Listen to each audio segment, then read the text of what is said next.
د پاکستان او د ترکیې ترمنځ نوې ستراتیژیک ټایز ریلیشنز اړیکې او د دواړو یو له بل سره په دفاعي معاملاتو کې همکاري د نوې پولیټیکل د جیو ستراتیژیک سیاستونو یو نوې ریکوایرمنټ دی، یو نوې تقاضا ده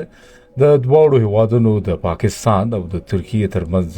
چې یو برادرانه یو د ورورولۍ رشته هم قائمه ده په دې ریجن کې د دواړو د یو له بل سره اړیکې تعلقات د موچوال انډرسټانډینګ یو له بل سره د همکاري یو له بل سره د متقابل د باور او د موچوال ټرست په بنیاد باندې ولاړ دي او په دې خطه کې چې د دواړو د چې کوم انټرست دی د دې د سټیسفیکشن لپاره د دوی یو له بل سره همکاري او د خپل ګډو د هغه د تکمیل ورکولو لپاره یو له بل سره د دې فوجي نزدېکت یو له بل سره د دفاع په معاملاتو کې د دې یو له بل سره تعاون او همکاري شامل ده.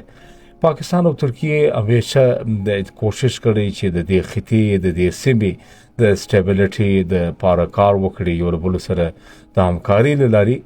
کچېری ریجنل سټیبلیټي نوي او چې دا وخت د یو اس او د ایران ترمنځ په دې جنگ کې چې کومه دغه خطه ټول ډي سټیبلایز شوی ده. د پاکستان او د ترکیې کردار چې دی هغه کروشل کېدلی سي د کله چې سعودي عرب او د حرمین شریفین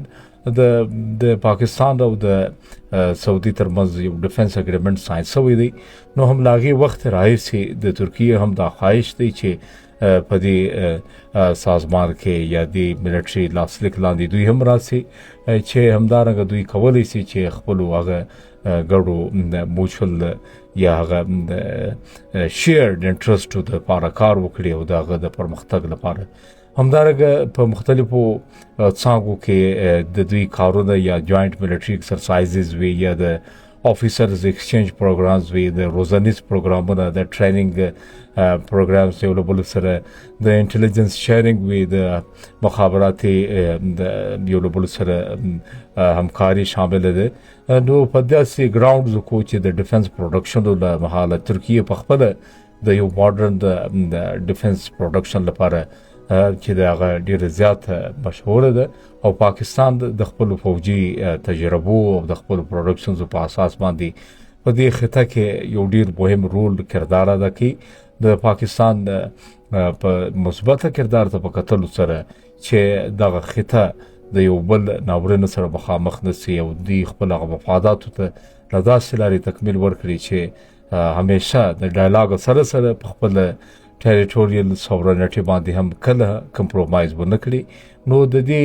همکارو یو له بل سره په مختلفو او جدیدو جنگونو لکه د هایبرید وارفیر یا د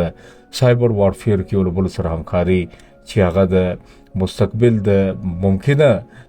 جنگونو یا د کنفلیکټس په صورت کې به د دواړو یو له بل سره کلک ملاتړ وي او یو مضبوطه رشته ټایز او تعلقات به ریلیشنز قائم وي.